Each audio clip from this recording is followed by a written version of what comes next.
가장 좋은 유익한 점은 영양소를 파괴하지 않고 흡수를 할 수 있어서 장점일 것 같고요. 그럼 반대로 그러면 부작용이나 단점은 뭘까? 불이 인류의 발견에 있어서 굉장히 중요한 부분인데 그래서 뇌가 많이 발달할 수 있었다고 얘기도 해요. 자, 오늘의 주제는 과일 생식. 몇 년 동안 생과일만 먹고 지내던 30대 비건 인플루언서가 또 있다고 해요. 사망했다는 기사를 좀 봤어요. 생전에 뭐 지난 7년간 과일, 해바라기 씨, 새싹, 과일 스무디, 뭐 두리안? 뭐 이런 것만 먹었다고 하는데 나이보다 늙어 보이는 동료를 보고 문제는 정크푸드라고 또 생각하며 시작했다고 하는데 요즘 우리나라도 채식이 굉장히 유행을 하잖아요. 생식요법의 이점과 부작용 말씀 부탁드립니다. 네. 생식을 통해서 이로운 부분이 있을 거고 부작용이 좀 있을 수 있을 것 같은데 이로운 걸 먼저 좀 보자고 하면 우리가 조리하는 과정에서 열을 가하면 변성이 좀 생길 수가 있죠. 어떤 물질의 변화가 생길 수가 있는데 모든 음식물이 다 동일하지는 않지만 파괴가 돼서 흡수율이나 이런 것들이 이제 안 좋아지는 뭐 대표적으로 올리브유 같은 경우는 이제 우리가 불포화 지방을 섭취하기 위해서 먹는데 60도 이상이 넘어가면 지방 형태가 좀 변하면서 유익한 효과가 사라질 수 있다고 돼 있습니다. 그렇게 이제 어떤 영양분의 파괴 때문에 비건이나 이런 생식을 드시게 되는데 가장 좋은 유익한 점은 영양소를 파괴하지 않고 흡수를 할 수 있어서 장점일 것 같고요.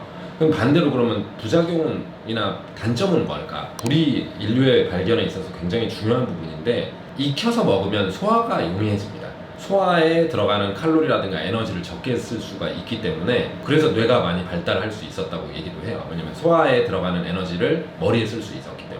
나이가 드신 분들은 익혀서 좀 조리를 해서 드시는 게 좋겠죠. 그리고 또 베타카로틴이나 이런 성분들은 오히려 약간 가열을 해야지 흡수율이 훨씬 더 높아지는 영양 성분도 있어요. 그리고 또 대표적인 단점 중에 하나가 또 견과류 같은 거에서 유통 과정에서 한번 곰팡이 독소가 생기면 그건 조리를 해도 잘 없어지지 않는다고 돼 있어요. 견과류 같은 생식 자체가 이제 독소로 작용할 수 있는데 그거는 이제 우리나라가 유통 과정을 면밀하게 조사하면서 좀 줄어들고 있기는 하다고 하지만 저도 견과류를 많이 먹는 입장에서 조금 주의가 필요한 부분이 있습니다. 그래서 곰팡이 독소는 발암물질로 작용할 수가 있기 때문에 그리고 조리나 가열을 통해서 없어지지 않을 수 있기 때문에 또 주의가 필요한 부분이 있겠습니다.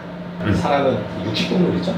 그 잡식이죠, 정확히 잡식. 정확히 그러니까 잡식. 골고루 먹어야 됩니다. 그리고 가열을 해서 파괴가 안 되는 성분이라고 하면 당연히 익혀 드시는 게 훨씬 더 유익하고 소화에도 훨씬 더 편안하고 불편감을 좀 적게 할 수도 있고요. 또 야채 같은 거는 전혀 안 익혀서 생으로 드시다 보면 가스도 되게 많이 차거든요. 그런 부분이 있으니까 생식만을 너무 고집하실 필요는 전혀 없고 적절하게 가열을 통해서 독소라든가 세균이라든가 이런 것들을 좀 제거하고 드시는 게 가장 이롭다.